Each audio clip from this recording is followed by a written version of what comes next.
Halo generasi smart, mau tahu cara menjawab soal dengan materi kalimat, bentuk kata, dan preposisi? Simak video ini sampai selesai.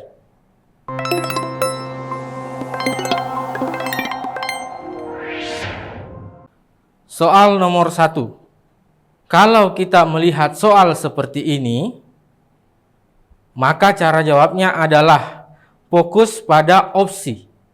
Soalnya bilang pola kalimat ketiga, jadi kita fokusnya di kalimat ketiga saja, tidak perlu ke kalimat yang lain, karena kalimat yang lain itu hanya sebagai pengecoh atau membuang-buang waktu kita.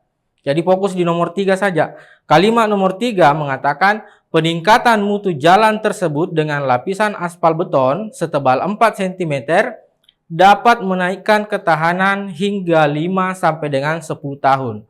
Nah, kalimat ketiga ini diawali dengan kata peningkatan mutu. Peningkatan mutu itu adalah kata benda. Nah, kata benda dalam kalimat kedudukannya cuma ada 2. Kalau bukan subjek, pasti objek. Nah, di opsi yang berawalan subjek hanya 2 opsi, yakni error dan delta. Artinya jawaban A, B, C itu sudah pasti salah. Nah, jawaban D dengan E perbedaannya ada satu yang di pelengkap, ada satu yang objek. Nah, kita fokus pada kalimat nomor 3-nya. Kalimat nomor 3-nya itu berupa pelengkap kah ataukah objek. Jadi kita fokus di kata dapat menaikkan ketahanannya. Jadi ketahanannya itu sebagai pelengkap atau objek. Nah, ternyata di situ kedudukannya sebagai objek karena kalimat ini bisa dipasifkan. Akhirnya jawabannya adalah E atau SPOK.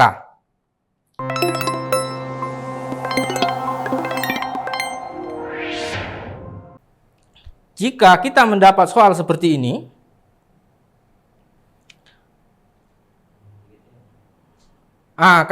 soal nomor 3 ini tentang perubahan bentuk kata.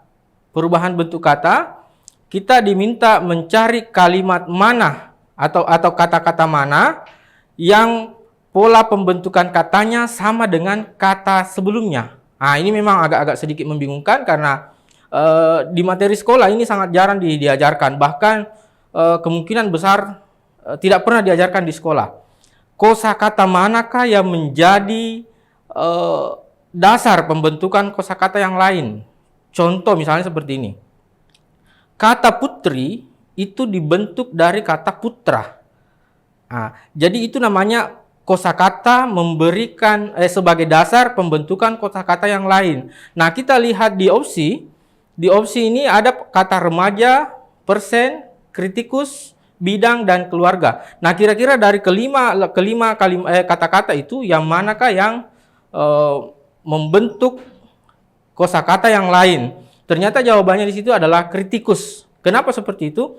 Dalam kajian bahasa Indonesia ada banyak kosakata yang berakhiran us. Nah, itu yang mendasarinya cuma satu.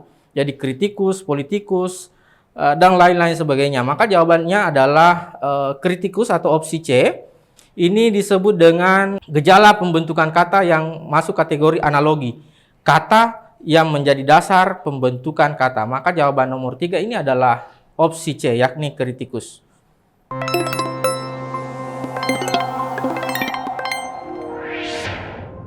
Kita lanjut ke soal nomor 4.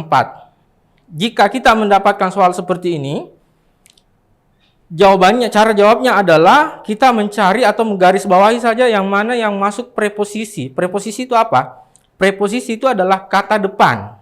Kata depan artinya posisinya berada di depan. Di depan apa? Ya di depan benda.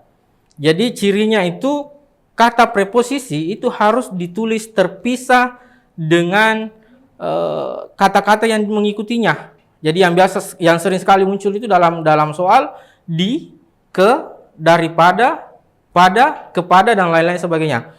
Nah, di soal ini, soal nomor 4 ini lebih banyak muncul pada kata di dengan ke. Kalau preposisi berarti kita harus melihat, harus terpisah dari kata-kata yang mengikutinya. Misalnya ke pasar, ke spasi pasar, ke rumah, ke spasi rumah, di rumah, di spasi rumah. Jadi harus terpisah seperti itu. Ketika di dengan ke diikuti oleh tempat, itu harus terpisah. Maka jawaban nomor 4 tadi itu adalah alfa. AA itu ada preposisi yang salah pada kata di mana. Di mana itu rujukannya adalah tempat, maka harus di spasi mana. Seperti itu untuk soal nomor 4.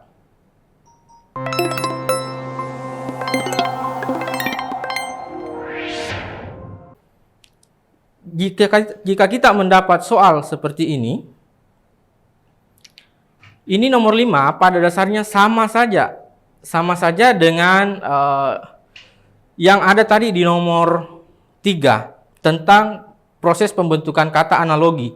Ada sebuah kata yang menjadi cikal bakal pembentukan kata. Jadi kita ke opsinya saja langsung. Ini memang agak berat.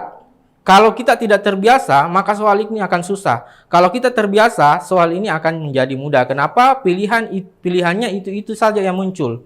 Kalau bukan kritikus, putra. Nah, kebetulan di soal nomor 5 ini opsi yang benar di situ adalah delta.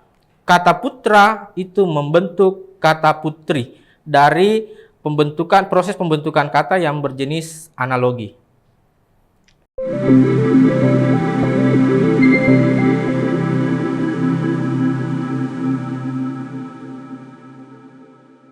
Semoga membantu ya generasi smart. Sampai ketemu pada pembahasan soal selanjutnya. Salam generasi smart. Generasi smart berkarakter cerdas Ki.